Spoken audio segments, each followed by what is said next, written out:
Praise the Lord. प्रभु के नाम की धन्यवाद और उसके नाम की स्तुति करते हुए खुदावन के कलाम को जिंदगी से प्रकट करना चाहते हैं। लगातार हमारे YouTube चैनल के ऊपर हमारे परिवार, हमारे सदस्य, फेसबुक के ऊपर हमारे परिवार, हमारे सदस्य यानी कि प्रभु यीशु मसीह को फॉलो करने वाले हमारे संदेश के साथ जुड़ते हुए अपने जीवन को आगे की ओर बढ़ाते चले जा रहे हैं। उन सभी का मैं धन्यवादी हूँ।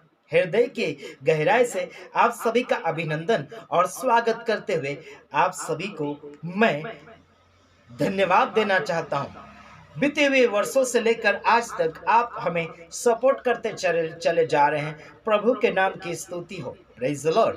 और आइए हम कुछ बातों को देखते चले जा रहे हैं। लोग तो प्रभु यीशु मसीह को मुर्दों में ढूंढ रहे हैं, लेकिन प्रभु यीशु मसीह मुर्दों में नहीं बल्कि जिंदों के अंदर वास किया हुआ है, वो भी आत्मा के रूप में आपके जीवन में वो लगातार वो वासी परमेश्वर, वासी का मतलब है निवास करके बैठा हुआ है। आइए देख लेते हैं कुछ और बातों के द्वारा अपने मन को हम तैयार कर लेते हैं। देख लेते हैं खुदावन के कलामों को मद्देनजर रखते हुए अपने पैरों को, अपने मन को साफ सुथरा कर लेना चाहिए।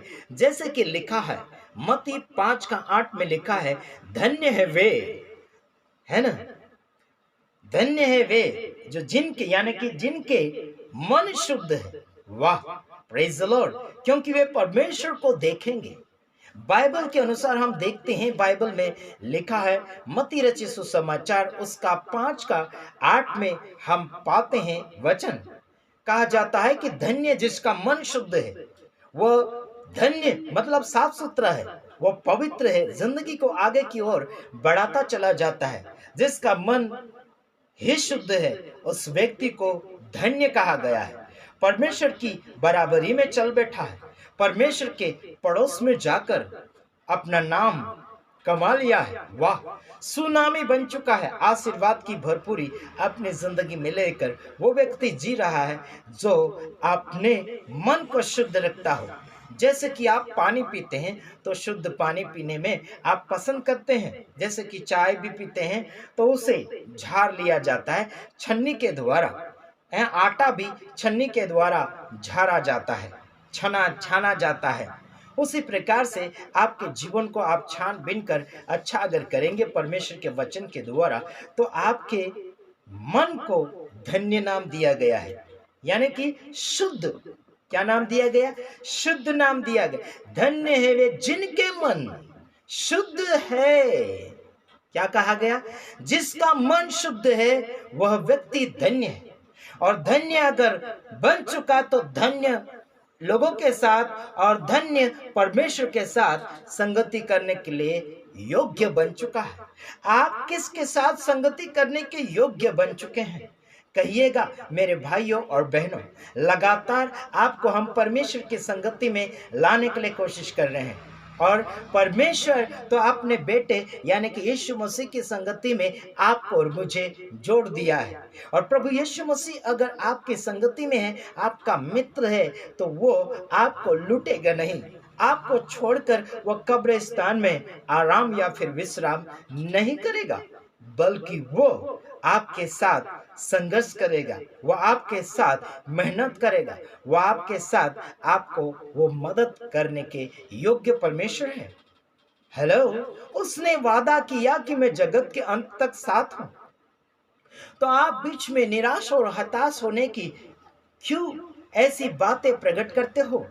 हाँ जी, मेरे तमाम भाइयों बहनों, जितने मेरे भाई बहन हैं, मुझे फॉलो करते हैं, मेरे द्वारा प्रभु यीशु मसीह को फॉलो कर रहे हैं, आप सभी का मैं धन्यवादी हूँ, शुक्रगुजारी हूँ कि लगातार आप दिन को भी और रात को हमारे वीडियो को देखते चले जाते हैं। प्रभु आप सबको बहुत तेज से आशीषों में ले जा रहा है। हाँ, धन्य है वे जिनके मन शुद्ध है, क्योंकि वे परमेश्वर को देखेंगे। कब देखेंगे? जब परमेश्वर को कब देखेंगे? मन शुद्ध होगा तब ना। आत्मा में अभी आप परमेश्वर को अपने जीवन में देख सकते हैं। और जब प्रभु यीशु मसीह आगमन के समय आएगा उस समय भी आप देख सकते हैं। हालांकि प्रभु यीशु मसीह को आप स्वर्ग में साथ में अनुभव करोगे। क्या लग रहा है? अभी भी आप प्रभु को अपने साथ में अनुभव कर सकते हो। कैसे? मन को शुद्ध करते हुए।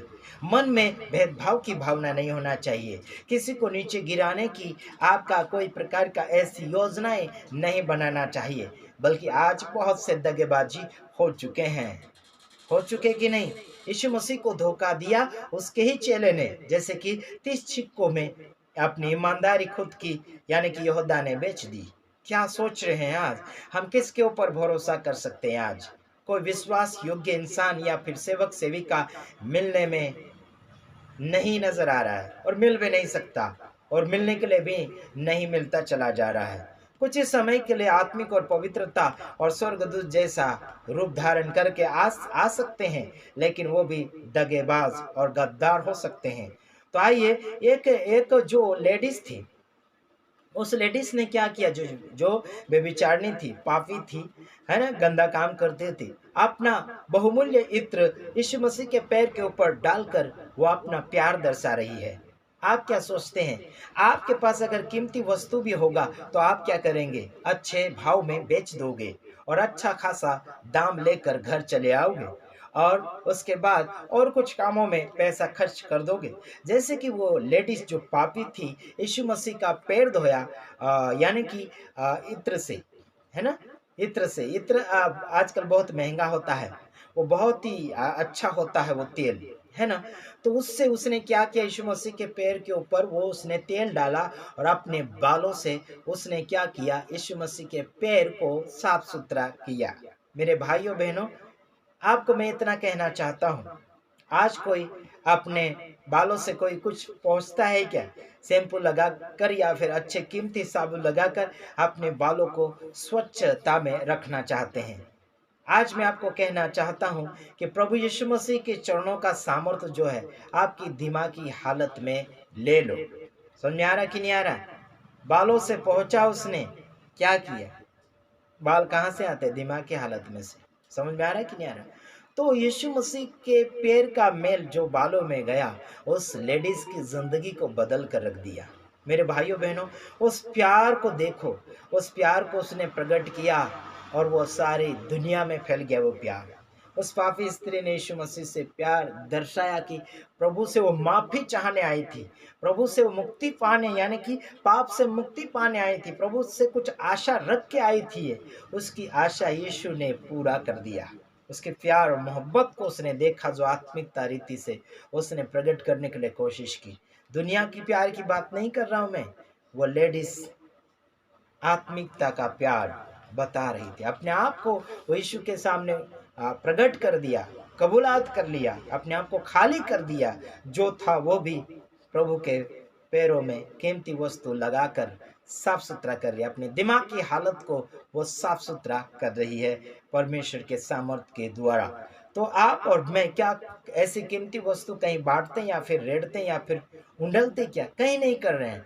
बुरी बुरी चीजें ही कहीं भी डालते चले जा रहे हैं। आप सभी का मैं शुक्रगुजारी हूँ भी, लेकिन आपसे ये उम्मीद रखता हूँ कि प्रभु यीशु मसीह का काम आपके हाथों के द्वारा, आपके मन के द्वारा, आपके रहन सहन करनी लेन देन के द्वारा प्रकट होना चाहिए।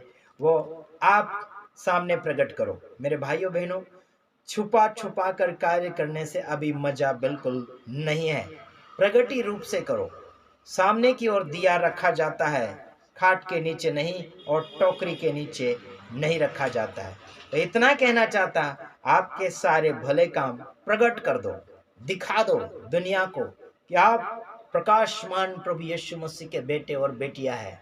दिया जलाकर खाट के नीचे नहीं और ना ही टोकरी के नीचे रखा जाता है, दीवार के ऊपर रखा जाता, ताकि आने जाने वालों को रास्ता क्लियर नजर आ जाए। तो आइए सामने की ओर आ जाइए, प्रभु के अनुग्रह में बढ़ते चले जाइए। प्रभु आप सबको आशीषित करना चाहता है। आपके जीवन में जो प्रभु के प्रति भरा है, लोगों के प्रति भरा है, सेवा के प्रति भरा है, प्रकट करके दिखा दो। छिप छिप कर करने की बात नहीं। कई लोग बोलते गुप्त में करो, गुप्त में आप कर सकते हैं, हम नहीं कर सकते।